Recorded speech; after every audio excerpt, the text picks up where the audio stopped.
नमस्कार मित्रांनो, Prabhavati digital learning प्लॅटफॉर्ममध्ये तुमच्या सर्वांचं स्वागत आहे. आणि या व्हिडिओमध्ये आपण डिझायनिंगचे फंडामेंटल पाहणार आहोत. म्हणजेच एक डिझाईन बनण्याची प्रोसेस कशी असते आणि ती आपल्याला कॅनव्हा ॲप्लिकेशनमध्ये कशी करायची आहे, त्याविषयी माहिती घेणार आहोत. म्हणजेच आपलं कॅनव्हा डिझायनिंगचं हे पहिलं लेक्चर असणार आहे. तर यामध्ये आपण डिझाईनवरती काम करणार नाही, तर एक डिझाईन बनण्याची प्रोसेस कशी असते आणि ती प्रोसेस आपल्याला आपल्या कॅनव्हा ॲप्लिकेशनमध्ये कशी करायची आहे, त्याविषयी माहिती घेणार आहोत. तर सुरुवातीला सांगायचं म्हणजे हे आपल्या क्लासचं पहिलं लेक्चर आहे आणि त्यामध्ये मी माझी ओळख करून देतो की माझं नाव सुरेश नारायण कुंभार आणि मी परभणीवरून तुमच्याशी बोलत आहे. या कॅनव्हा डिझायनिंगच्या कॅनव्हा मराठी डिझायनिंगच्या क्लासमधून आपण एकमेकांशी कनेक्ट झालेलो आहोत. ओके. तर माझे इतर देखील क्लास आहेत, त्याविषयी मी या व्हिडिओमध्ये सांगणार नाही, ते तुम्ही आपल्या संकेतस्थळावर जाऊन चेक करू शकता. तर वळूया आपल्या मेन मुद्द्याकडे. तर सर्वात पहिलं सांगायचं म्हणजे ज्यावेळेस आपण कॅनव्हा ॲप्लिकेशन वापरतो त्यामध्ये आपल्याला कॅनव्हा कंपनीकडून काही माइलस्टोन मिळत जातात. ते माइलस्टोन असे असतात की त्यामुळे तुम्ही 500 जर डिझाईन बनवल्या तर 500 डिझाईन बनवल्याचं सर्टिफिकेट मिळतं. 1000 डिझाईन बनवल्या, 2000 डिझाईन बनवल्या तर त्याचे तुम्हाला सर्टिफिकेट मिळत जातात. कॅनव्हाचे काही इव्हेंट देखील होतात, त्यामध्ये जर तुम्ही भाग घेतला तर ते तुम्हाला काही डिझायनिंगचे टास्क देतात आणि त्या डिझायनिंगचे टास्क तुम्हाला कंप्लीट करायचे असतात. त्यामुळे तुम्हाला काही सर्टिफिकेट मिळतात. तर हे सर्टिफिकेट तुम्हाला कुठे कामाला येतात, तर जर काय तुम्ही एखाद्या डिजिटल मार्केटिंग एजन्सीमध्ये काम करताय किंवा फ्रीलान्सर म्हणून तुम्ही कुठे काम करणार आहात, तर तुमच्याकडे पुरावा काय की तुम्ही डिझाईन बनवल्यात. एखाद्या वेळेस क्लायंट तुम्हाला काही पुरावा मागतो, काही वेळेस तुमच्या डिझाईन मागतं, त्यावेळेस तुमच्याकडे डिझाईन देखील असल्या पाहिजे आणि अशी जर प्रमाणपत्र असेल तर त्याचा देखील तुम्हाला फायदा होतो. तर हे प्रमाणपत्र मला कॅनव्हा फॉर एज्युकेशन अंतर्गत मिळालं होतं, जे मी 2024मध्ये भाग घेतला होता. तर कॅनव्हा फॉर एज्युकेशन हा त्यांचा एक प्रोग्राम होता, ज्यामध्ये आपण दुसऱ्याला डिझायनिंगविषयी माहिती देऊ शकत होतो किंवा शिकवू शकत होतो. आता त्यांचा हा प्रोग्राम म्हणजे बदललेला आहे. तर नवीन प्रोग्राम असे त्यांचे येत राहतात. त्यामुळे तुम्ही पार्टिसिपेट केलं तर तुम्हाला अशा प्रकारचे प्रमाणपत्र मिळतात किंवा त्यांच्याकडूनच तुम्हाला कॅनव्हा क्रिएटर किंवा कॅनव्हा टीचर म्हणून जॉबची ऑफर देखील मिळते. मी त्यामध्ये काम केलेलं आहे. ते काम कसं केलेलं आहे, कसं जाऊन म्हणजे कुठं ॲप्लाय करायचं, कसं ॲप्लाय करायचं, याची माहिती मी पुढे व्हिडिओमध्ये दिलेलीच आहे. तर आता आपण कॅनव्हा ॲप्लिकेशन वापरणार आहोत. तर कॅनव्हा ॲप्लिकेशन बाकीच्या ॲप्लिकेशनपेक्षा सोपं कसं आहे हे मी तुम्हाला थोडक्यामध्ये सांगतो. जर तुम्ही फोटोशॉप, कोरल ड्रॉ हे ॲप्लिकेशन पाहिले असतील, तर फोटोशॉप, कोरल ड्रॉ हे शिकायला जास्त कालावधी लागू शकतो. कारण फोटोशॉप, कोरल ड्रॉ हे तुम्हाला स्क्रॅचपासून शिकावे लागतात. तर कॅनव्हा ॲप्लिकेशनमध्ये तसं स्क्रॅचपासून काही नाही आहे. कारण कॅनव्हा ॲप्लिकेशन हे वेब बेस ॲप्लिकेशन आहे आणि त्यामध्ये जास्त करून टेम्पलेटवरती काम करण्यात येतं. म्हणजेच त्यामध्ये प्रीमेड टेम्पलेट असतात, ते देखील तुम्हाला वापरता येतात किंवा स्वतःपासून जर डिझाईन बनवायची असेल, पहिल्यापासून स्वतःलाच तुम्हाला डिझाईन बनवायची असेल तर तशी देखील तुम्ही डिझाईन बनवू शकता. तर कॅनव्हा ॲप्लिकेशनमध्ये खूप कमी पर्यायामध्ये जास्त माहिती दिलेली आहे. तसं कोरल ड्रॉ फोटोशॉपच्या बाबतीत होत नाही. आणि दुसरा एक महत्त्वाचा मुद्दा सांगायचा म्हणजे कोरल ड्रॉ आणि फोटोशॉप यांची किंमत. कोरल ड्रॉच्या वेबसाईटवर जर तुम्ही जाऊन पाहिलं तर त्यांच्या वन लायसन कीची किंमत आहे जवळपास ₹50,000 आणि फोटोशॉपचे देखील त्याच दरम्यान किंमत आहे. तर फोटोशॉप झालं, कोरल ड्रॉ हे ॲप्लिकेशन महाग असल्यामुळे आपल्याला ते आपल्या छोट्या व्यवसायासाठी वापरणं नक्कीच शक्य नाही.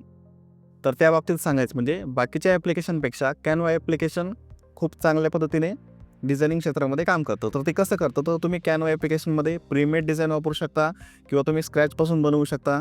कॅनव्हा ॲप्लिकेशनमध्ये तुम्हाला जर टेम्पलेट बनवता येत नसतील, म्हणजे आपण टेम्पलेटमध्ये जे काही एलिमेंट वापरतो, टेम्पलेट वापरतो, ते जर तुम्हाला बनवता येत नसतील तर तुम्ही त्यांचे प्रीमेड टेम्पलेट वापरू शकता. त्यांचे एलिमेंट देखील वापरू शकता.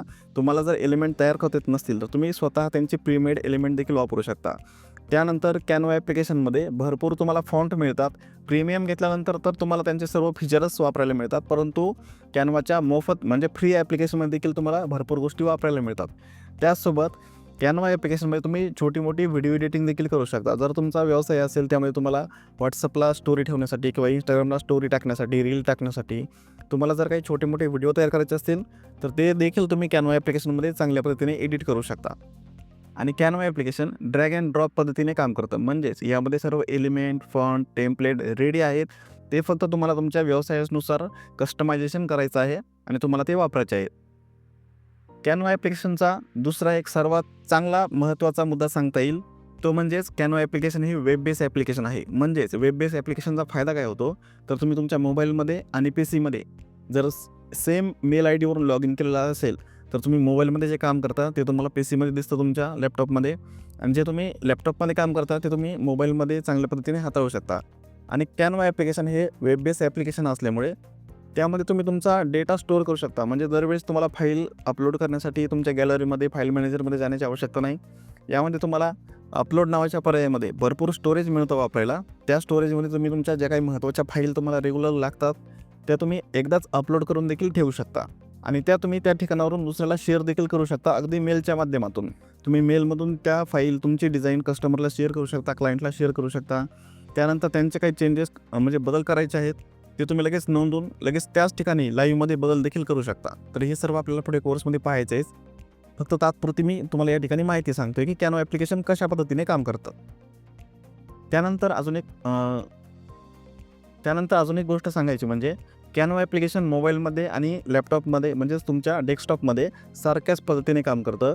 परंतु इथे फरक काय होतो तर लॅपटॉपमध्ये मोठी स्क्रीन असते, त्यामुळे आपल्याला डिझाईन चांगल्या पद्धतीने पाहता येते, कस्टमायझेशन करता येते. तर त्याच बाबतीत मोबाईलमध्ये काय होतं तर छोटी स्क्रीन असल्यामुळे सर्व गोष्टी आपल्याला तिथे पर्याय उपलब्ध होत नाहीत. तर ते पर्याय काही वेळेस हाईड झालेले असतात बाजूला आणि त्यासाठी आपल्याला थोडं जास्त काम करावं लागतं मोबाईलमध्ये, कारण छोटी स्क्रीन असल्यामुळे कमी पर्याय उपलब्ध होतात. जसं तुम्ही आता इथं लॅपटॉपच्या स्क्रीनमध्ये बघताय तर डाव्या बाजूला जे पर्याय दिसत आहेत ते मोबाईलमध्ये खालच्या बाजूला पर्याय असतात. म्हणजे आता इथे तुम्ही बघता इथं प्रोजेक्ट नाव आहे, तर इथं युअर डिझाईन नाव आहे, इथं टेम्पलेट नाव आहे. हे बघा टेम्पलेटचं पर्याय या ठिकाणी उपलब्ध आहे.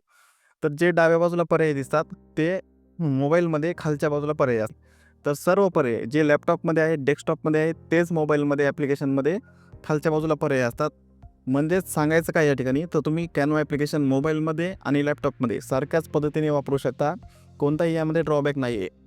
तर आपल्या कोर्समध्ये कोणत्या पर्यायाचा वापर कोणत्या गोष्टीसाठी करतात, कोणत्या पर्यायाचा वापर आपल्याला आपल्या डिझाईनमध्ये चांगल्या पद्धतीने करायचा आहे, आपला डिझाईन तयार करताना कोणत्या कोणत्या पर्यायाचा वापर करताना आपल्याला आपल्या डिझाईनमध्ये चांगल्या पद्धतीने आपली डिझाईन कस्टमायझेशन करता येईल, तर तेच सर्व कोर्समध्ये सांगितलेलं आहे की म्हणजे कोणत्या पर्यायाचा वापर कोणत्या कामासाठी करायचा आहे, याच गोष्टींवरती जास्त भर दिलेला आहे.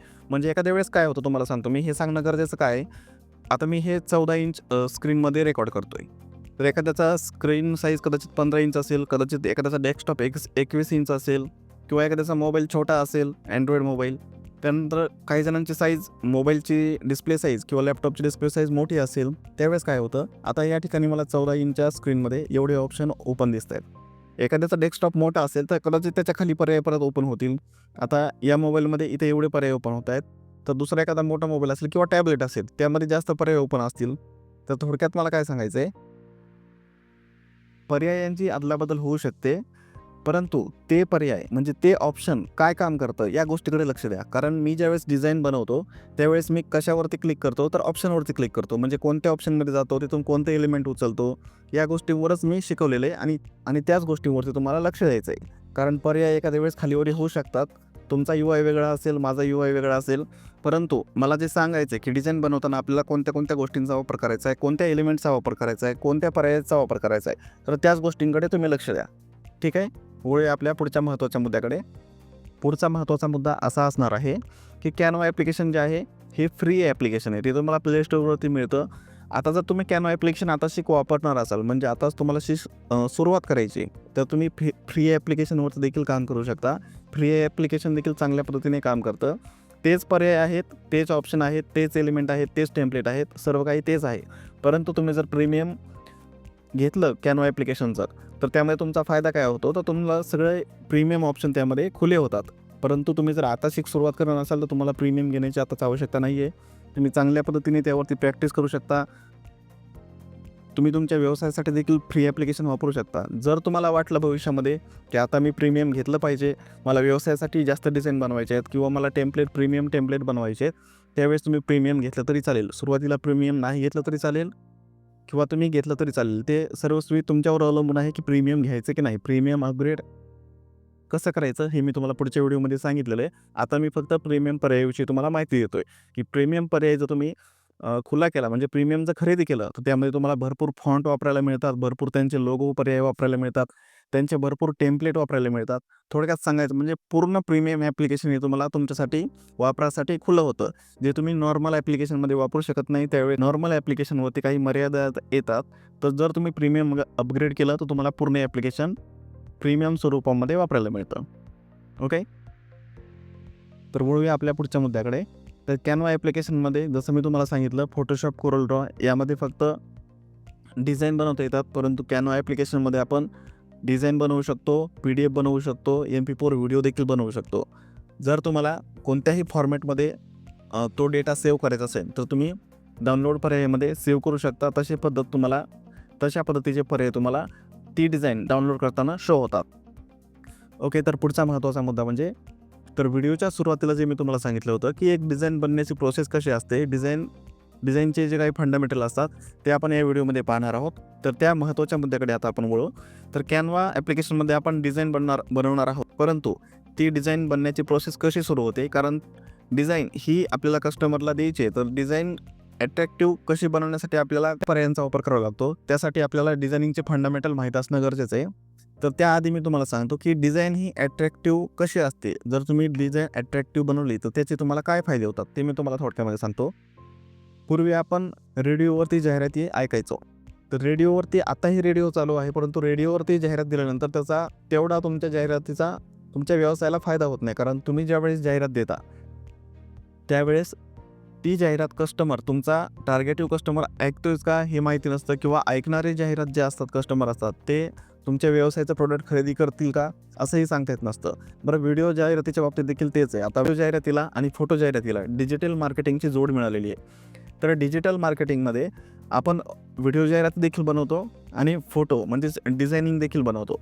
तर यामध्ये व्हिडिओ जाहिराती ज्यावेळेस आपण बनवतो, कदाचित आपण व्हिडिओ जाहिरातीसाठी भरपूर खर्च देखील करतो, परंतु आपण आपल्या टार्गेटिंग ऑडियन्सला ती जाहिरात दाखवतोय. परंतु जर तो कस्टमर ती जाहिरात स्किप करत असेल तर आपल्याला आपल्या टार्गेटिंग ऑडियन्सपर्यंत पोहोचता येत नाही. परंतु जर आपण व्हिज्युअल डिझाईन बनवली तर डिझाईनचा फायदा असा होतो की डिझाईन ही अटेन्शन ग्रॅबर असते, त्यानंतर मेमोरेबल असते, लक्षात राहण्यासारखे असते, आणि त्यानंतर डिझाईन आपल्याला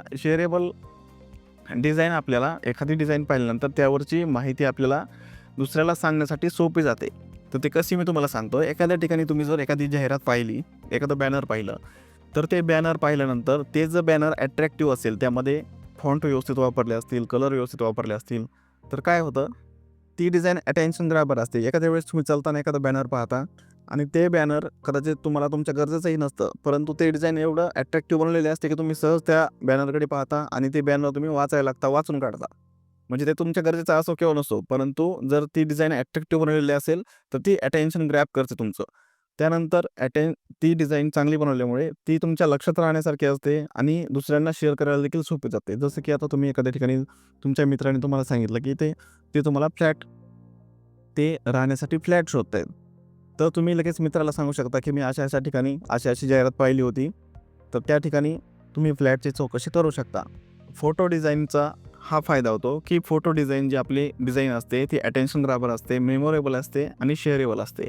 म्हणजे ती दुसऱ्याला शेअर करायला देखील सोपी जाते. ओके, तर तशी अट्रॅक्टिव्ह डिझाईन बनवण्यासाठी आपल्याला डिझायनिंगचे काही फंडामेंटल माहीत असणं गरजेचं आहे. डिझायनिंगचे जे काही प्रिन्सिपल आहेत ते माहीत असणं गरजेचं आहे. तर या प्रिन्सिपलच्या आधारेच आपली कोणतीही डिझाईन तयार होते. तर त्यामध्ये महत्त्वाचा मुद्दा असणारे साईज, त्यानंतर कलर, आणि त्यानंतर तिसरा महत्त्वाचा मुद्दा म्हणजे फॉर्मॅट. आता हे 3 गोष्टी तुम्हाला विसरायच्या नाही आहेत कधीच, कारण या 3 गोष्टींवरतीच आपलं फ्रीलान्सिंग काम करतं, किंवा कोणताही डिझायनिंग क्षेत्रातला कोणताही माणूस या 3 गोष्टींवरतीच काम करतो. ज्यावेळेस तुम्हाला एखादी ऑर्डर येते, एखाद्याने तुम्हाला सांगितलं की मला व्यवसायासाठी बॅनर बनवून पाहिजे, तर तुम्ही लगेच हो म्हणायचं नाही. कदाचित काही वेळेस कस्टमरला काही गोष्टी माहीत नसतात, त्यांना असं वाटतं की तुम्हाला सर्व माहीत आहे. तर तुम्ही कस्टमरला हे विचारणं गरजेचं आहे की तुम्हाला ते कोणत्या साईजमध्ये पाहिजे. कारण एखादा कस्टमर तुम्हाला विचारेल की तुम्हाला बुक कव्हर बनवता येतं का? तर तुम्ही हो म्हणताल. कदाचित कस्टमर तुम्हाला सांगेल की आम्हाला एक बुक कव्हर पाहिजे. तर तुम्ही त्यांना विचारायला पाहिजे की तुम्हाला ते कोणत्या साईजमध्ये पाहिजे, कोणत्या कलरमध्ये पाहिजे. त्यानंतर डिझाईन पूर्ण झाल्यानंतर तुम्हाला ती डिझाईन कोणत्या फॉर्मॅटमध्ये पाहिजे. तर या सर्व गोष्टी कस्टमरला विचारणं गरजेचं आहे आणि हे तुम्हाला माहीत असणं देखील गरजेचं आहे. त्यामुळे मी या गोष्टींवरती थोडं सविस्तर सांगतो मी तुम्हाला. आणि या गोष्टी आपल्याला कॅनवा ॲप्लिकेशनमध्ये अगदी सोप्या पद्धतीने कॅनवा ॲप्लिकेशन आपल्याला प्रोव्हाइड केलेले आहेत. त्यामुळं कोरल ड्रॉ, फोटोशॉपसारखं आपल्याला प्रत्येक वेळेस प्रत्येक गोष्ट शोधण्याची गरज पडत नाही, किंवा सर्व माहिती लक्षात ठेवण्याची देखील गरज पडत नाही. कॅनवा ॲप्लिकेशन आपल्याला भरपूर गोष्टी ॲटोमॅटिक सजेस्ट करतो, त्यामुळे आपल्याला आणखीन सोपं जातं ते. तर ते कशा पद्धतीने सोपं जातं ते मी तुम्हाला लगेच थोडक्यामध्ये सांगतो. ओके, तर कॅनवा ॲप्लिकेशनमध्ये कोणतीही डिझाईन बनवताना ती डिझाईनची काहीतरी साईज ठरलेली असते, बरोबर. तर कॅनवा ॲप्लिकेशनमध्ये गेल्यानंतर आता मी तुम्हाला कॅनवा ॲप्लिकेशनमध्ये जाऊन दाखवतो. हे बघा, कॅनवा ॲप्लिकेशनमध्ये आल्यानंतर ज्यावेळेस तुम्ही प्लस आयकॉनवरती क्लिक करता, प्लस आयकॉनवरती क्लिक करून आपल्याला कोणतेही डिझाईन बनवायची असते, तर या ठिकाणी तुम्ही इंस्टाग्रामवरती क्लिक केलं तर इंस्टाग्रामची साईज त्या ठिकाणी ॲटोमॅटिक सजेस्ट करतं आणि त्याच प्रकारचे टेम्पलेट, त्याच प्रकारचे डिझाईन तुमच्यासमोर ओपन होते. आता मी तुम्हाला पहिल्यापासून सांगतो. हे बघा, आपण आपल्या होम स्क्रीनवरती आलेलो आहोत. आता या ठिकाणी मला एखादी डिझाईन बनवायची आहे, तर डिझाईनमध्ये मी प्लस आयकॉनवरती क्लिक केल्यानंतर ते मला ॲटोमॅटिक सजेस्ट करतं की तुम्हाला कोणत्या फॉर्मॅटमध्ये डिझाईन बनवायची. तर मी जर या ठिकाणी इंस्टाग्राम असं टाकलं तर बघा, इंस्टाग्राममध्ये ज्या फॉर्मॅटमध्ये डिझाईन असतात तर त्या सर्व गोष्टी या ठिकाणी ओपन झालेल्या आहेत आणि त्यावरती गेल्यानंतर ॲटोमॅटिक त्याची खाली साईज ओपन होते. हे बघा, कॅनवा ॲप्लिकेशन आपल्याला ॲटोमॅटिक सजेस्ट करतं. तर कॅनवा ॲप्लिकेशनमध्ये आपल्याला प्रत्येक गोष्टीची साईज लक्षात ठेवण्याची आवश्यकता नाही. कस्टमरनं आपल्याला सांगितलं की मला इंस्टाग्रामवरती रील टाकायची आहे, तर तुम्ही ॲटोमॅटिक तो पर्याय सिलेक्ट करून इथे तुम्ही ती डिझाईन बनवू शकता. जर कस्टमरने तुम्हाला साईज सांगितली तर तुम्ही या ठिकाणी साईज देखील निवडू शकता. कस्टम साईजवरती क्लिक करायचं आणि त्यानंतर ती साईज या ठिकाणी टाकायची आणि क्रिएट न्यू डिझाईनवरती क्लिक केल्यानंतर त्या प्रकारची डिझाईन त्या ठिकाणी ओपन होते, टेम्पलेट ओपन होतं आणि डाव्या बाजूला तुम्हाला त्या प्रकारचे टेम्पलेट शो होतात. तर कॅनवा ॲप्लिकेशनमध्ये साईज तुम्हाला ॲटोमॅटिक दाखवतं, त्यामुळे कॅनवा ॲप्लिकेशन तुम्हाला वापरायला आणखीन सोपं जातं. त्यानंतर दुसरा एक महत्त्वाचा मुद्दा राहतो, तो म्हणजे कलर पॅलेटचा. आता कॅनवा ॲप्लिकेशनमध्ये ज्यावेळेस आपण डिझायनिंगला कलरिंग करतो तर कॅनवा ॲप्लिकेशन तुम्हाला कलर पॅलेट सजेस्ट करतं. कॅनवा ॲप्लिकेशनच्या टेम्पलेट पर्यायामध्ये तिथं भरपूर बॅकग्राऊंड रेडी आहेत, टेम्पलेट रेडी आहेत, त्यानंतर एलिमेंट देखील रेडी आहेत. तर याचा वापर तुम्हाला तुमच्या डिझाईनमध्ये करायचा आहे आणि तुमची डिझाईन तुम्हाला जास्त त्या गोष्टींचा वापर केल्यामुळे तुमची डिझाईन जास्त अट्रॅक्टिव्ह होईल. तर तुम्हाला एक गोष्ट मी परत एकदा आठवून देतो की तुम्हाला इंट्रो लेक्चरमध्ये जसं मी सांगितलं होतं की तुम्हाला जे बोनसमध्ये टेम्पलेट मिळतं ब्ल्यूप्रिंट ई-बुक, तर ब्ल्यूप्रिंट ई-बुकचा तुम्हाला या ठिकाणी चांगल्या पद्धतीने वापर करता येतो. कारण बऱ्याच वेळेस काय होतं, तुम्हाला एलिमेंटचे नावं लक्षात नसतात. त्यावेळेस काय होतं की आपल्याला ते एलिमेंट शोधावे लागतात. तर ते एलिमेंट कसे शोधायचे हे मी तुम्हाला सर्व टेम्पलेटमध्ये त्यांची नावं आणि चित्र दाखवलेले आहेत. PDF मी तुम्हाला या ठिकाणी ओपन करून दाखवलेली आहे. तर कॅनवा ब्ल्यूप्रिंट ई-बुकमध्ये आता काय होतं, तुम्ही जर क्लास पाहिला, क्लासमध्ये तुम्ही हे शिकलात की कोणत्या पर्यायाचा वापर कसा करायचा आहे. परंतु ज्यावेळेस तुम्ही ॲक्च्युअल डिझाईनवरती प्रॅक्टिस करता त्यावेळेस काही वेळेस लक्षात येत नाही की आपल्याला कोणता पर्याय वापरायचा आहे, कशासाठी वापरायचा आहे किंवा कोणते एलिमेंट कसे सर्च करायचे आहेत. तर तुम्ही ही प्रिंट ओपन करून यामध्ये देखील तुम्ही पाहू शकता की कोणत्या पर्यायाचा वापर आपल्याला कसा करायचा आहे किंवा कोणत्या एलिमेंटचं काय नाव आहे. या PDF सर्व चित्र स्वरूपामध्ये दाखवल्यामुळं तुम्हाला समजायला आणखीन सोपं जातं की कोणत्या पर्यायाचा वापर कसा करायचा आहे किंवा कोणत्या पर्यायाचा वापर काय होतो किंवा कोणत्या कामासाठी करायचा असतो. त्यानंतर या ठिकाणी एलिमेंटचे नावं देखील सर्च केल्यानंतर, म्हणजे काय नाव सर्च केल्यानंतर कशा प्रकारचे एलिमेंट येतात ते देखील मी तुम्हाला या ठिकाणी चित्र स्वरूपामध्ये दाखवलेलं आहे. त्यामुळे तुम्हाला समजायला आणखीन सोपं जातं आणि सर्च करायला कोणतीही अडचण येत नाही. कारण या ठिकाणी तुम्हाला मी सगळं चित्र स्वरूपात दिल्यामुळे ते नाव टाकल्यानंतर कशा प्रकारचे एलिमेंट येतात हे तुम्हाला समजायला सोपं जातं आणि ते एलिमेंट तुम्ही तुमच्या डिझाईनमध्ये वापरू शकता. वळूया आपल्या पुढच्या मुद्द्याकडे. त्यानंतर पुढचा महत्त्वाचा मुद्दा हा असणार आहे की प्रायमरी कलर आणि सेकंडरी कलर हे तुम्हाला माहीत असणं गरजेचं आहे. म्हणजे आता हे काय तुम्हाला कोणत्या परीक्षेमध्ये वगैरे विचारणार नाहीत, परंतु तुम्ही जर प्रोफेशनल डिझायनर म्हणून काम करणार असाल तर तुम्हाला ह्या गोष्टी माहीत असणं गरजेचं आहे की प्रायमरी कलर ते असतात ज्याला आपण मुख्य कलर असे म्हणतो आणि सेकंडरी कलर ते असतात जे दोन रंग मिळून तिसरा रंग तयार होतो, त्याला सेकंडरी कलर असे म्हणतात. तर प्रायमरी कलरमध्ये लाल, पिवळा आणि निळा असा डिझायनिंग क्षेत्रामध्ये आहे. परंतु आता जे नवीन इनोव्हेशन आलेलं आहे, आपण जे डिस्प्लेमध्ये वगैरे वापरतो तर ते RGB कलर वापरतो. तर रेड, ग्रीन आणि ब्ल्यू तिन्ही रंगांचा मिळून दुसरा रंग तयार होतो. तर त्यामध्ये प्रायमरी कलर हे डिझायनिंग क्षेत्रामध्ये लाल, निळा आणि पिवळा असले तरी आता RGB स्वरूपामध्ये प्रायमरी कलर मोजले जातात. त्यामध्ये रेड, ग्रीन आणि ब्ल्यू असतात. तर RGB कलर म्हणजे 3 रंगांचा मिळून जो दुसरा रंग तयार होतो त्याला आपण सेकंडरी कलर असे म्हणतो. प्रायमरी कलरमध्ये 3 कलर असतात आणि सेकंडरी कलरमध्ये त्या तिन्हीच्या एकत्रीकरणातून दुसरा जो रंग तयार होतो त्याला आपण सेकंडरी कलर असे म्हणतो. तर हे सांगणं का गरजेचं आहे, कारण प्रत्येक कलरचं काहीतरी वैशिष्ट्य आहे, प्रत्येक कलरची स्वतःची काहीतरी ओळख आहे. त्यामध्ये पर्पल कलरची विजडम म्हणून ओळख आहे. ब्ल्यू कलर आपण डेप्थ आणि स्टेबिलिटी दाखवण्यासाठी वापरतो. ग्रीन कलर आपण ग्रोथ आणि हेल्दी दाखवण्यासाठी वापरतो. जसं तुम्ही दवाखान्याचे काही डिझाईन वगैरे पाहिले असतील तर त्या ग्रीन कलरमध्ये असतात शक्यतो किंवा निळ्या कलरमध्ये असतात. तर त्यानंतर ज्या आपण पिवळ्या कलरच्या पाट्या पाहतो त्या बहुतेक बघा हॉटेलवरती लावलेल्या असतात रात्रीच्या वेळी, म्हणजे आपल्याला लांबूनच ते बोर्ड दिसावा म्हणून. कारण येलो कलरचा बोर्ड आपण वॉर्निंग आणि अटेन्शनसाठी देखील वापरतो. तर सांगायचं काय की प्रत्येक कलरचं काहीतरी वैशिष्ट्य आहे आणि तेच वैशिष्ट्य आपल्याला आपल्या डिझाईनमध्ये वापरायचं आहे. कारण आपण कोणत्या प्रोडक्टसाठी काम करणार आहोत, कोणत्या प्रोडक्टसाठी डिझाईन बनवणार आहोत, तर त्या गोष्टीचा विचार करून आपल्याला आपल्या डिझाईनमध्ये कलर वापरायचे आहेत. तर दुसरा एक महत्त्वाचा मुद्दा सांगायचा म्हणजे आपण ज्यावेळेस कलर वापरतो, तर कलर वापरताना काही वेळेस आपल्याला बॅकग्राऊंडला मॅच होणारा कलर वापरायचा असतो फॉन्टमध्ये. तर हे बघा, इथे मी टेक्स्टचा फॉन्ट कलर हा ब्लॅक वापरलेला आहे आणि बॅकग्राऊंडला देखील ब्लॅकच कलर आहे. तर अशा वेळेस आपल्याला काय करायचं असतं की फॉन्टमध्ये आणि बॅकग्राऊंडच्यामध्ये एक लेअर वापरायची असते. तर लेअर ही खूप महत्त्वाची गोष्ट आहे. लेअरवरती सेपरेट मी एक व्हिडिओ देखील बनवलेला आहे. तो याचसाठी बनवलेला आहे की आपल्याला डिझाईन बनवताना भरपूर लेअर वापरावे लागतात.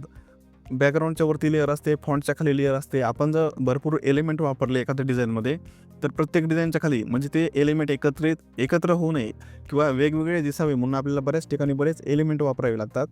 तर एलिमेंटच्या लेअर ठरलेले असतात. तर ते लेअरमध्ये कसे काम करतात ते एलिमेंट, ते मी सेपरेट एका व्हिडिओमध्ये सांगितलेले आहे. तर इथे सांगण्याचा उद्देश म्हणजे बॅकग्राऊंडवरती जो कलर आहे तो कलर फॉन्टला मॅच होता कामा नये, फॉन्टचा कलर बॅकग्राऊंडला मॅच होता कामा नये. तर काही वेळेस आपल्याला बॅकग्राऊंडचा कलर लक्षात ठेवून आपल्याला आपल्या फॉन्टला कलर द्यावा लागतो. तर ही गोष्ट देखील तुम्ही लक्षात ठेवा. त्यानंतर पुढचा महत्त्वाचा मुद्दा सांगायचा म्हणजे कलर कोड.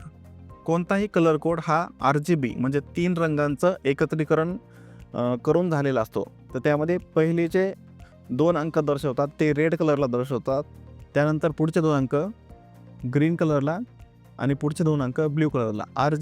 RGBचा मिळून आपला कलर कोड ठरलेला असतो आणि हे कलर कोड तुम्हाला लक्षात ठेवण्याची गरज नाही आहे, कारण कॅनव्हा ॲप्लिकेशन ऑलरेडी तुम्हाला सजेस्ट करतं. आता मी तुम्हाला ॲप्लिकेशनमध्ये जाऊन दाखवतो. हे बघा, आता आपण आपल्या ॲप्लिकेशनमध्ये आलेलो आहोत आणि आता या ठिकाणी मी एका डिझाईनवरती आहे. तर इथे मी डिझाईनवरती गेल्यानंतर या ठिकाणी बघा, कोणत्याही रंगावरती गेल्यानंतर मला त्या ठिकाणी तो कलर कोड शो होतोय. जर तुम्हाला कस्टमरने, क्लायंटने सांगितलं असेल की मला याच कलरमध्ये डिझाईन पाहिजे, तर तुम्ही या प्लस आयकॉनवरती क्लिक करून या ठिकाणी तो कलर कोड टाकू शकता आणि त्या पद्धतीची कलर ग्रेडिंग तुमच्या डिझाईनमध्ये आलेली दिसून येईल. तर कोणताही कलर कोड लक्षात ठेवण्याची गरज नाही आहे. हे तुम्हाला बस माहिती असावं त्यासाठी मी हा मुद्दा सांगतोय की कलर कोड कसे तयार होतात. कलर कोड हा RGB कोड असतो, ज्यामध्ये प्रत्येक रंगाचा किती टक्के भाग वापरलेला आहे ते दर्शवत असतो. त्यानंतर पुढचा एक महत्त्वाचा मुद्दा म्हणजे आता हे स्लाईडमध्ये हा मुद्दा मी मुद्दामून घेतलेला आहे, कारण याविषयी कोणीच बोलत नाही, कोणीच सांगत नाही. ते म्हणजे बऱ्याच वेळेस तुम्हाला डिझाईनवरती काम करताना लोगोच्या ऑर्डर येतात. लोगोच्या ऑर्डर आल्यानंतर कोणताही लोगो ज्यावेळेस तुम्ही इंडस्ट्री बेस लोगो बनवणार असाल किंवा एखाद्या प्रोडक्टचा लोगो बनवणार असाल किंवा एखादी कंपनी आहे किंवा एखादा व्यवसाय आहे जो प्रोडक्ट बेस काम करतो, एखादा प्रोडक्ट बनवतो, त्यांचं काहीतरी प्रोडक्ट आहे, त्यावेळेस त्या कंपनीचा किंवा त्या व्यवसायाचा लोगो बनवताना 2 किंवा 3 रंगांपेक्षा जास्त रंग लोगोमध्ये वापरायचे नसतात. आता बघा, इथे मी तुम्हाला भरपूर चांगल्या चांगल्या ब्रँडचे लोगो दाखवतोय. तर यामध्ये बघा 2 रंगांच्या वरती रंग वापरलेला नाही आहे, कारण लोगोचा जो रंग असतो तो आपण ठरवत असतो. त्या व्यवसायाचं वैशिष्ट्य ठरवत असतं, त्या व्यवसायाचा गुणधर्म किंवा तो व्यवसाय काय प्रदर्शित करतोय याची माहिती लोकांपर्यंत जात असते. त्यामुळे लोगो बनवताना ही गोष्ट लक्षात ठेवा, 2 किंवा 3 जास्त रंगांचा वापर लोगोमध्ये करायचा नाही. त्यानंतर लोगो साधा आणि सिंपल असला पाहिजे. खूप जास्त असं तुम्ही काहीतरी हार्ड करताय, त्यामध्ये काहीतरी क्रिएटिव्हिटी दाखवताय, अशातला काही भाग नसतो. साधा सरळ लोगो बनवायचा. एंटरटेनमेंट कॅटेगरी सोडली तर एकदम नॉर्मल लोगो बनवायचे आणि ते कस्टमरला पसंत देखील पडतात. तर तुम्ही लोगो साधे आणि सिंपल लोगो बनवताय कसे आणि कस्टमरला ते पसंत पडण्यासाठी तुम्ही त्यांच्याशी कम्युनिकेशन कसं करताय, तर या गोष्टींवर बऱ्याच गोष्टी ठरत असतात. तर सांगण्याचा मुद्दा हा आहे की एकदम साधे सिंपल लोगो बनवत जा. जर एंटरटेनमेंट कॅटेगरी असेल तर क्रिएटिव्हिटी वापरली तर ठीक आहे. बाकी व्यवसायासाठी आणि प्रोडक्ट बेस्ड कंपन्यांसाठी एकदम साधे आणि सिंपल लोगोज बनवत जा. ओके, तर वळूया आपल्या पुढच्या मुद्द्याकडे. पुढचा मुद्दा असा असणार आहे की कस्टमर काही वेळेस आपल्याला डिझायनिंगमध्ये शेड वाढवायला सांगतो किंवा टोन वाढवायला सांगतो. त्यावेळेस आपण गोंधळून जातो की आपल्याला नेमकं काय करायचं आहे, कारण कस्टमरनं फॉन्ट सध्या चेंज करायला सांगितलं नाही किंवा एलिमेंट चेंज करायला सांगितलं नाही, फोटो वापरायला सांगितलं नाही. कस्टमर म्हणतो की शेड वाढवा. म्हणजे काय करायचं आहे, तर ज्यावेळेस एखादी तुम्ही डिझाईन बनवता त्यावेळेस ती कशावर प्रिंट करायची आहे किंवा कस्टमरला कोणत्या गोष्टीसाठी वापरायची हे जर तुम्हाला माहीत नसेल तर त्यावेळेस अशा अडचणी निर्माण होतात. तर त्यामुळे तुम्ही ऑर्डर घेतेवेळीच जर कस्टमरला विचारलं की तुम्हाला हे पॅकेजिंगसाठी वापरायचं आहे किंवा तुमच्या दुसऱ्या एखाद्या प्रोडक्टसाठी वापरायचं आहे, कशासाठी वापरायचं आहे, जर तुम्हाला माहीत असेल तर तुम्ही त्या पद्धतीने डिझाईन बनवून देऊ शकता. परंतु जर तुम्हाला माहीत नसेल आणि कस्टमरनं सांगितलं की याची मला शेड वाढवून द्या, तर त्यावेळेस गोष्ट लक्षात घ्या, आपल्याला त्यामधील डार्कनेस वाढवायचा असतो. जर कस्टमरनं तुम्हाला टोन वाढवायला सांगितला तर तुम्हाला टोन म्हणजे ती डिझाईन त्या प्रोडक्टशी मिळती-जुळती बनवायची असते. त्यानंतर जर तुम्हाला टिंट कलर वाढवायला सांगितला तर लक्षात घ्या, तुम्हाला ब्राईटनेस त्या डिझाईनिंगचा ब्राईटनेस वाढवायचा असतो. ओके. त्यानंतर पुढचा महत्त्वाचा मुद्दा म्हणजे आपण जे कॅनव्हामध्ये डिझाईन सेव्ह करतो, ती JPG फॉर्मॅट करतो, PNG फॉर्मॅट करतो किंवा PDF फॉर्मॅटमध्ये आपण डिझाईन सेव्ह करू शकतो. कॅनव्हा ॲप्लिकेशनमध्ये PSD फाईल चालत नाही, त्यानंतर CDR फाईल देखील चालत नाहीत. SVG फाईल तुम्ही कॅनव्हा ॲप्लिकेशनमध्ये बनवू शकता, सेव्ह देखील करू शकता. तर JPG फॉर्मॅट म्हणजे जॉईंट फोटोग्राफिक एक्सपर्ट ग्रुप, ज्याला आपण JPG फाईल म्हणतो. आपण जे आपल्या कॅमेऱ्यामध्ये मोबाईलमध्ये फोटो काढतो, गॅलरीमध्ये सेव्ह करतो, त्या सर्व फाईल ह्या JPG फाईल असतात. म्हणजे iPhone सोडून आपण जे नॉर्मल अँड्रॉइड मोबाईलमध्ये जे फोटो काढतो ते JPG फॉर्मॅटमध्ये सेव्ह होतात. तर PNG फाईल म्हणजे पोर्टेबल नेटवर्क ग्राफिक, जी 20 ते 48 बाईट्स कलर यूज त्यामध्ये केलेले असतात आणि सिंगल फोटो विथ ट्रान्सपरंट असतो. म्हणजेच त्यामध्ये PNG फाईलला कोणतंही बॅकग्राऊंड नसतं. ज्यावेळेस आपण कस्टमरचा एखादा मोकअप घेतो, कव्हर पेज घेतो, तर त्यावेळेस आपल्याला एखाद्या प्रोडक्टवरती ती डिझाईन आपल्याला इन्स्टॉल झाल्यानंतर, म्हणजे त्या प्रोडक्टवरती ती डिझाईन वापरल्यानंतर कशी डिझाईन दिसते यावेळेस तुम्हाला जे दाखवायचं असतं, तर अशा डिझाईन आपल्याला PNG फॉर्मॅटमध्ये कस्टमरला पाठवायच्या असतात. PNG फॉर्मॅट म्हणजे काय, थोडक्यात सांगायचं म्हणजे ज्याला बॅकग्राऊंड नसतं, ती फक्त डिझाईन असते, म्हणजे एलिमेंट स्वरूपामध्ये. जसं आपण आपल्या डिझाईनमध्ये एलिमेंट वापरतो, तर त्या एलिमेंटसोबत त्याचं बॅकग्राऊंड नसते, तर आपण डायरेक्ट एलिमेंट वापरतो. तर PNG फाईल म्हणजे ज्याला बॅकग्राऊंड नसतं. आपल्याला बऱ्याच वेळेस कस्टमरची मागणी असते की आम्हाला PNG फाईल पाठवा, तर तुम्हाला PNG फाईल पाठवता आलं पाहिजे. PNG म्हणजे विदाऊट बॅकग्राऊंड. तर कॅनव्हा ॲप्लिकेशन आपल्याला विदाऊट बॅकग्राऊंड देखील सेव्ह करण्याची परमिशन देतं. कॅनव्हा ॲप्लिकेशनमध्ये तसं ऑप्शन आहे. ते मी तुम्हाला डिझाईनवर काम करताना दाखवतोच. आता तुम्हाला मी उदाहरणासाठी दाखवतो. हे बघा, आता ही डिझाईन आहे. आपल्याला ज्यावेळेस सेव्ह करायची असते, तर या ठिकाणी डिझाईन सेव्ह करताना आपल्याला कॅनव्हाचे जे काही फॉर्मॅट आहे ते सर्व फॉर्मॅट या ठिकाणी सजेस्ट होतात. तर इथे आपल्याला JPG फॉर्मॅट, PNG फॉर्मॅट दिसतोय. आता PNGवरती क्लिक करायचं, त्यानंतर ट्रान्सपरंट बॅकग्राऊंडवरती क्लिक करायचं आणि ही डिझाईन सेव्ह करायची.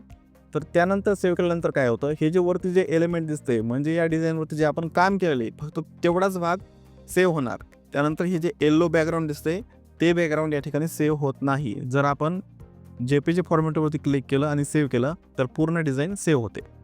ओके.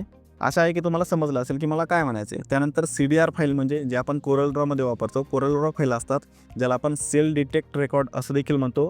SVG फाईल या स्केलेबल वेक्टर ग्राफिक असतात, ज्या आपण वेबसाईटसाठी वापरतो. त्यानंतर PSD फाईल म्हणजे फोटोशॉप डिफॉल्ट, ज्या आपण फोटोशॉप फाईलमध्ये वापरतो, फोटोशॉप सॉफ्टवेअरमध्ये वापरतो. तर आणखीन एक महत्त्वाचा मुद्दा या ठिकाणी मला सांगावासा वाटेल की बऱ्याच वेळेस बघा, आपल्याला कस्टमर म्हणतात किंवा आपल्यालाच असं वाटतं की फोटोशॉपचे आपण फॉन्ट आपण कॅनव्हा ॲप्लिकेशनमध्ये इन्स्टॉल करायचा प्रयत्न करतो, कॅलिग्राफी फॉन्ट आपण कॅनव्हा ॲप्लिकेशनमध्ये इन्स्टॉल करायचा प्रयत्न करतो. तर कॅनव्हा ॲप्लिकेशनमध्ये फोटोशॉपचे फॉन्ट चालत नाही.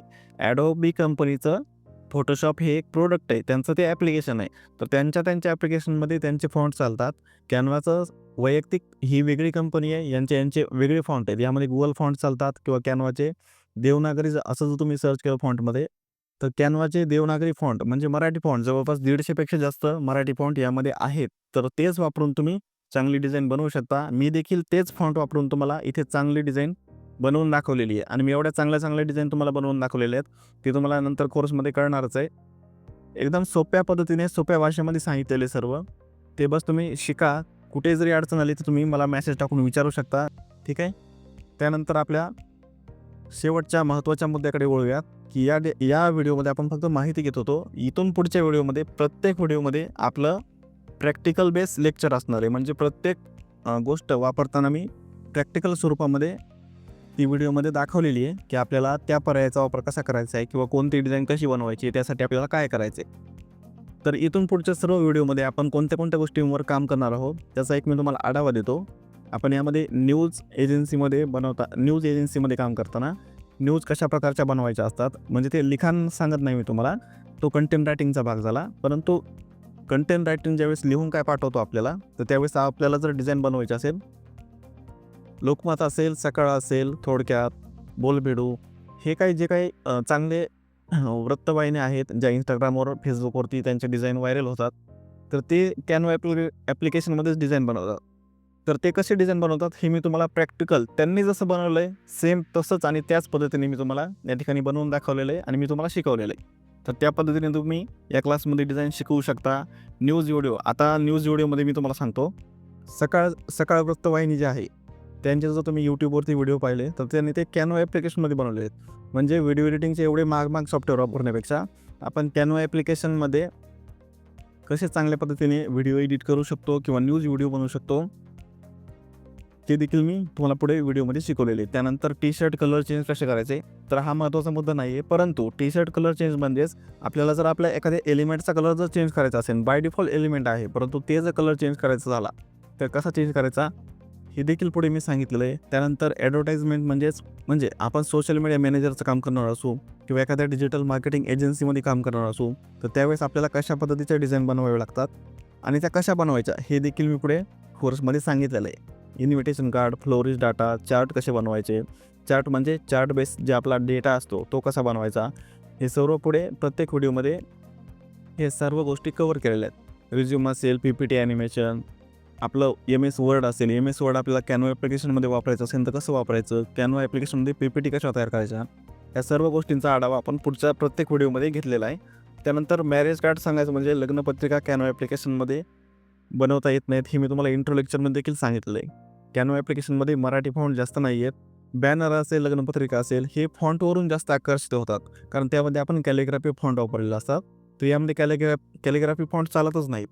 त्यामुळे तर तशी अट्रॅक्टिव्ह लग्नपत्रिका बॅनर बनवता येत नाही. परंतु जे फॉन्ट आहेत त्याचा वापर करून आपल्याला कशी लग्नपत्रिका वगैरे तयार करायची हे तुम्हाला पुढे व्हिडिओमध्ये सांगितलेलं आहे. त्यानंतर ऑदर माय डाटा म्हणजे काय?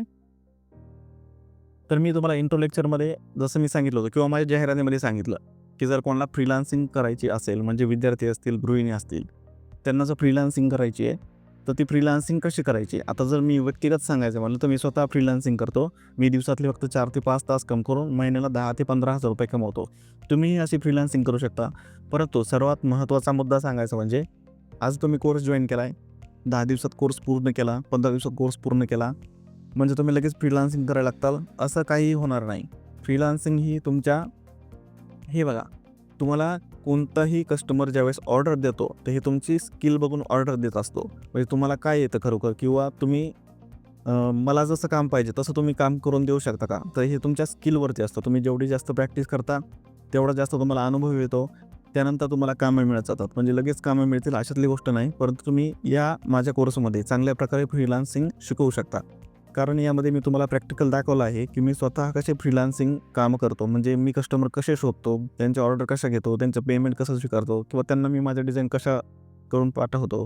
कस्टमर आपल्याला एखादा चेंजेस करायचा असेल तर कसं सांगतं, हे मी सर्व तुम्हाला काहीही न लपवता एकदम मी जसं काम करतो सेम तेच जे मी रोज काम करतो तेच मी तुम्हाला स्क्रीन रेकॉर्डिंग करून दाखवलेलं आहे. आपला हा रेकॉर्डेड क्लास आहे.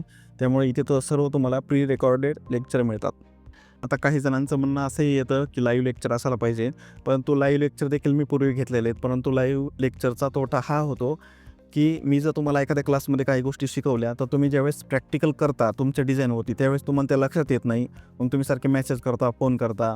कारण नंतर तुम्हाला ते पाहण्यासाठी काहीच आठवण्यासाठी काही मुद्दाच राहत नाही ना तिथे. तर रेकॉर्डेड क्लासमध्ये काय होतं, तुम्हाला एखादी गोष्ट कळाली नाही, तर तुम्ही तो व्हिडिओ परत पाहू शकता. पाहिल्यानंतर जर समजलं नाही, तर तुम्ही बिनधास्त मला मेसेज टाका. मी तुम्हाला तुमच्या प्रत्येक प्रश्नाचं उत्तर देण्याचा प्रयत्न करीन. ओके. परंतु कोणताही प्रश्न विचारण्याच्या अगोदर तुम्ही एकदा आपला क्लास पूर्ण पाहून घ्या. कारण काय होतं, बऱ्याच वेळेस तुम्हाला तुमच्या प्रश्नांची उत्तरं तुमच्या या व्हिडिओमध्येच या कोर्समध्येच मिळून जातात.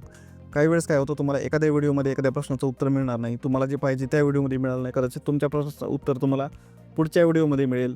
तुम्हाला ती डिझाईन बनवायची, कदाचित ती डिझाईन त्याच्या पुढच्या व्हिडिओमध्ये असेल. त्यामुळे तुम्ही कोर्स पूर्ण करणं आधी गरजेचं आहे.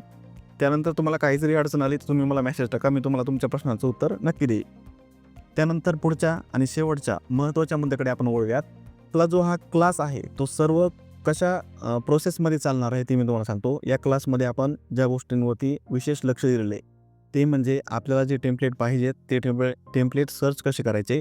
सर्च केल्यानंतर आपल्याला जे फायदेशीर आहे ते टेम्पलेट आपल्याला निवडायचं कसं, त्यानंतर त्या टेम्पलेटचा डाटा आपल्याला रिमूव्ह कसा करायचा आहे, त्यानंतर आपला डेटा त्या ठिकाणी कसा टाकायचा आहे. जर तुम्हाला स्क्रॅचपासून डिझाईन बनवायची असेल तर स्क्रॅचपासून भरपूर डिझाईन मी तुम्हाला शिकवलेले आहेत. परंतु कॅनव्हा ॲप्लिकेशन आपण वापरणारच यासाठी आहोत की आपला वेळ वाचावा आणि आपल्याला कमी वेळामध्ये चांगली डिझाईन बनवता यावी. त्यामुळे साहजिक आहे की आपण प्रीमेड टेम्पलेट वापरले पाहिजे. जे ऑलरेडी तयार असतात, क्रिएटरनी तयार करून ठेवलेले असतात. ते बस आपल्याला एडिट करायचे असतात ड्रॅग अँड ड्रॉप करून. तर त्यावरतीच आपण जास्त करून काम केलेलं आहे. त्यानंतर तुम्ही डिझाईन बनवल्यानंतर कस्टमरला ती कशी सेंड करायची, कस्टमरला जर काही चेंजेस सांगितले तर ते चेंजेस कसे करायचे. कारण CorelDRAW, फोटोशॉपमध्ये काय होतं, तुम्हाला जर एखादं डिझाईन बदलायची आहे तर तुम्हाला पूर्ण डिझाईन बदलायला लागते. कस्टमरने एकदम साईजच बदलायला सांगितली तुम्हाला तर सर्व डिझाईन तुम्हाला पूर्वीपासून बदलायला लागते. परंतु कॅनव्हा ॲप्लिकेशनमध्ये काय होतं, तुम्ही एखाद्या डिझाईनवरती काम करताय आणि तुम्हाला जर कस्टमरनं सांगितलं की या साईजमध्ये मला नको आहे, तर दुसऱ्या साईजमध्ये पाहिजे, तर तुम्ही तीच डिझाईन लगेच दुसऱ्या साईजमध्ये करू शकता. हे मी तुम्हाला लगेच लाईव्हमध्ये दाखवतो. हे बघा, आता आपण या डिझाईनवरती आहोत. आता कस्टमरने सांगितलं की या साईजमध्ये मला डिझाईन नको आहे, साईज चेंज करून पाहिजे. तर हे बघा, इथं रिसाईज पर्याय आहे. रिसाईजवरती क्लिक केलं तर लगेच तुम्हाला ते काही साईज सजेस्ट करतं. तुम्हाला जी साईज पाहिजे ती साईज तुम्ही या ठिकाणी टाका आणि रिसाईज करा. तर हीच डिझाईन लगेच रिसाईज होऊन जाते. तर कॅनव्हा ॲप्लिकेशन वापरण्यासाठी खूप सोपं आहे आणि मी देखील कॅनव्हा कोर्समध्ये, आपल्या कॅनव्हा मराठी कोर्समध्ये खूप सोप्या पद्धतीने तुम्हाला प्रत्येक डिझाईन कशी बनवायची हे मी तुम्हाला सांगितलं आहे. मी तुम्हाला हा विश्वास देऊ शकतो की यानंतर तुम्हाला कोणताही कॅनव्हाचा क्लास करण्याची आवश्यकता पडणार नाही आहे. कारण यामध्ये जे काही मराठी डिझाईन आपण मराठी सोशल मीडियासाठी वापरतो त्या सर्व डिझाईन मी या ठिकाणी घेण्याचा प्रयत्न केलेला आहे. त्यानंतर सांगायचं झालं म्हणजे कॅनव्हा प्रीमियम घ्यायचं की नाही हे वैयक्तिक तुमच्या निर्णयावर अवलंबून आहे. तुम्हाला जर आवश्यकता वाटत असेल तर तुम्ही प्रीमियम घेतलं पाहिजे. जर तुम्हाला वाटतं की तुमच्या सर्व कामं फ्रीमध्ये होत आहेत, फ्री ॲप्लिकेशनमध्ये तुम्ही चांगल्या पद्धतीने काम करू शकता, तर तुम्हाला ॲप्लिकेशन अपग्रेड करण्याची आवश्यकता नाही आहे. तर ॲप्लिकेशन जर अपग्रेड करायचं असेल तर ते कसं करायचं पुढच्या व्हिडिओमध्ये आपण पाहूया. या व्हिडिओमध्ये एवढंच. जर कोणाला काही समजलं नसेल, कोणाचे काही प्रश्न असतील, कोणाच्या काही शंका असतील तर तुम्ही मला व्हॉट्सअपवरती संपर्क करू शकता. 7709043437 हा माझा संपर्क क्रमांक आहे. यावरती तुम्ही व्हॉट्सअपवरती मेसेज टाकून तुमच्या प्रश्नांची उत्तरं मिळवू शकता. तर ठीक आहे मित्रांनो, या व्हिडिओमध्ये एवढंच. भेटूया पुढच्या व्हिडिओमध्ये. यानंतरच्या प्रत्येक व्हिडिओमध्ये आपण प्रॅक्टिकलवरतीच काम करणार आहोत. तर या व्हिडिओमध्ये एवढंच. भेटूया पुढच्या व्हिडिओमध्ये. धन्यवाद.